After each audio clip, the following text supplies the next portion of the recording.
तो आज जिस परिसर में बैठे हैं, ये नोएडा पब्लिक लाइब्रेरी का उद्घाटन हमारे यहाँ मार्च 2002 में हुआ और आज इस लाइब्रेरी को हम विधिवत चला रहे हैं।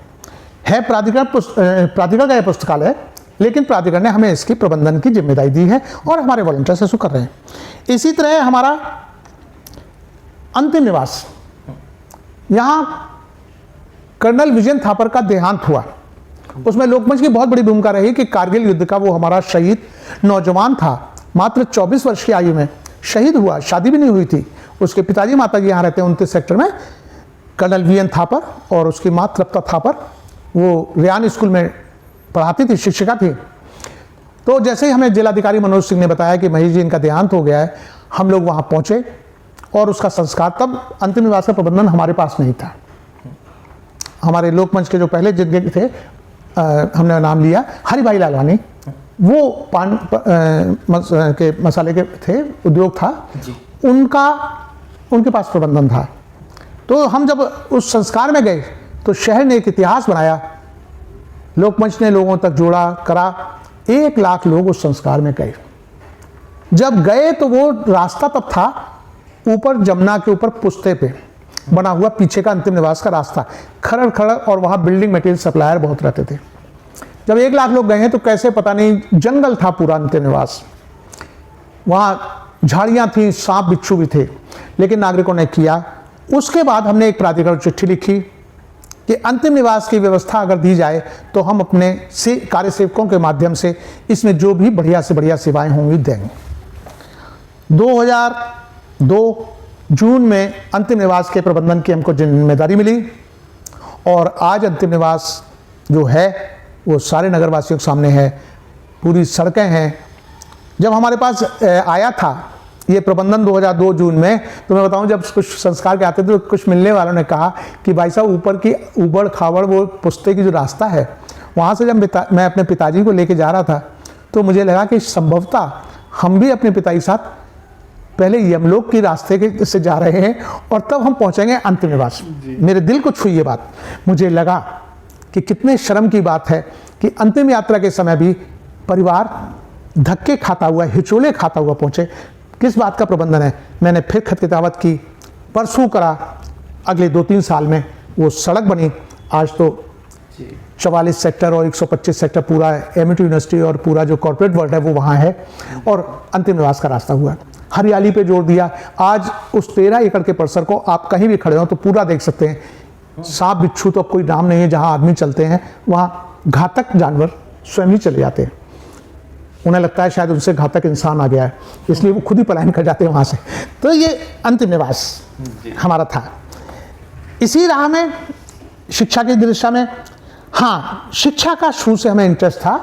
तो जैसे ही ये लोकमंच बना 1997 में, संस्कार केंद्र स्कूल हमारे खुले। एक वजह ये भी थी कि मेरी पत्नी सौभाग्य से वो MA BSc BEd है पहले से ही, और वो जब हम नोएडा में रहते थे तब भी वो बच्चों को, गरीब बच्चों को पब्लिक स्कूल में जो पढ़ने जाना चाहते हैं, मिडिल इनकम ग्रुप के, उनके बच्चों को निःशुल्क अपनी कोचिंग देती थी, निःशुल्क देने का था। तो मुझे उनका इंटरेस्ट पता था, तो हमने एक संस्कार केंद्र स्कूल सेक्टर 23 में शुरू किया किराए पे लेके, और तब से ये संस्कार केंद्र स्कूल 1997 से शुरू हुए। तो आप देखें कि 1998 में बने लोकमंच, संस्कार स्कूल 97 में शुरू हुए, लाइब्रेरी 2002 में, अंतिम निवास 2002 में शुरू हुए। शनय शनय फिर हम बढ़ते गए स्कूलों के साथ, जैसा आप पूछ रहे हैं। हमारा 2014 में भारत सरकार का, अटल जी के टाइम में, हमारे जो आज अध्यक्ष हमारे लोकमंच के प्रभात कुमार जी, वो उस समय कैबिनेट सचिव थे, और उन्होंने देश में एक परंपरा चालू की थी कि कम्युनिटी सेंटर्स बनाए जाएं गांव-गांव, जगह-जगह, और इनकी रेंज हो 10 किलोमीटर की। और ये वहाँ की समस्याओं के लिए कंसेप्ट ये था कि ये प्राथमिक FIR स्टेशन हो गांव वालों के लिए, कि हमारे गांव में गंदा नाला बहता है, हमारे गांव में डॉक्टर नहीं आता है, हमारे गांव में पशु चिकित्सालय नहीं चल रहा है, बराए नाम लोग पोस्टिंग है लेकिन आते कम है, हेड ऑफिस में बैठे रहते हैं। तो इन सब समस्याओं के लिए बना था। लेकिन ये देश का दुर्भाग्य है कि स्कीम अच्छी सोच से बनाई जाती है। ये कम्युनिटी रेडियो स्टेशन बहुत सारे पत्राचार कॉलेजेस ने, इंस्टीट्यूट्स ने अपने यहाँ खोले, क्योंकि उनको अपने बच्चों के लिए लेबोरेटरी के रूप में भी चाहिए जी। लेकिन इस कम्युनिटी रेडियो स्टेशन का एनजीओज को और सेवाभावी लोगों को आज भी देश में जितने हजारों कम्युनिटी रेडियो स्टेशन उसमें मुश्किल से 125 एनजीओज को होंगे रेडियो स्टेशन, उसमें से हमें भी एक मिला। और हमने नोएडा में नहीं, हमने ग्रेटर नोएडा में पसंद किया। तो तिरपता गांव में सूरजपुर के पास हमारा कम्युनिटी रेडियो स्टेशन है और अपने रेडियो स्टेशन के माध्यम से हमारा फोकस ये रहता है कि देखो कितने लोगों तक ये बात पहुंच रही है, क्या लोग अब भी रेडियो को सुनते हैं आज के टीवी के युग में, क्या वो हमारे कुछ मैसेज सुन रहे हैं। मैसेज तभी सुनेंगे जब वो उनके हित में या उनकी व्यथाओं से संबंधित होंगे। तो ये एक रेडियो स्टेशन प्रयास है। मैं उद्देश्य भी सॉरी गलती से आपको अभी बताते जा रहा हूँ हर चीज़ का। नहीं हाँ बिल्कुल। इसी तर्ज में हमारे जो योगेंद्र नारायण जी हैं, डिफेंस सेक्रेटरी भारत सरकार के और हमारे फाउंडर गवर्निंग बॉडी मेंबर हैं और इस समय वर्तमान में सीनियर वाइस प्रेसिडेंट भी हैं नोएडा लोकमंच के कार्यकारिणी के। उनकी रुचि सदैव रही सांस्कृतिक गतिविधियों में, चाहे वो लखनऊ में पोस्टेड रहे हो, चाहे वो मुजफ्फरनगर में रहे हो, जगह जगह उनका सांस्कृतिक कार्यकलापों से और शेर व शायरी और गज़लें तरह तरह के एक्टिव था। तो उन्होंने कहा भाई सामाजिक सेवा के साथ एक किसी भी शहर की संस्कृति वहाँ के तभी स्थापित होती है जब वो शहर जीवंत हो कला से। तो नोएडा लोकमंच ने एक पहला कदम नाम से एक कल्चरल विंग भी शुरू की, ये भी एक हमारा काम है और इसका शुरुआत हुई 2018 में। इसके माध्यम से हमने यहाँ कथा गोई, हमने यहाँ पर नुक्कड़ नाटक, हमने यहाँ तरह तरह के सूफी भी कार्यक्रम रखे, गज़लें और शायरी भी रखी। हाँ, फिल्मी धुन के बजाय हम शास्त्रीय गानों पे और डांस पर ज़्यादा जोर देते थे, क्योंकि आज के बच्चे तो टीवी माध्यम से डांस तो तुरंत और उनकी पसंद के गानों पे जानते हैं थिरकना। तो हमारा था लोक संस्कृति को बचाना। ये कार्यक्रम हुआ। हमारे योगेंद्र नारायण जी इस प्रोजेक्ट के चेयरमैन भी हैं। इसी कड़ी में हमें करते हुए और जब अब संख्या बढ़ती रही है, बताया दर्जनों साथी थे हमारे देशभक्त समाज के।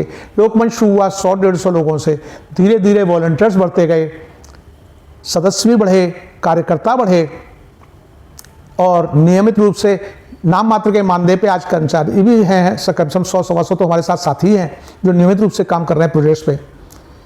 हजारों की संख्या में कारवा पहुँच गया। वैसे तो मैं कहता हूँ शहर का हर नागरिक जिसको जरा भी हमारे इन कामों में रुचि है, मैं समझता हूँ वो तभी रुचि है जब उसके अंदर भी लोकमंच कहीं बसता है।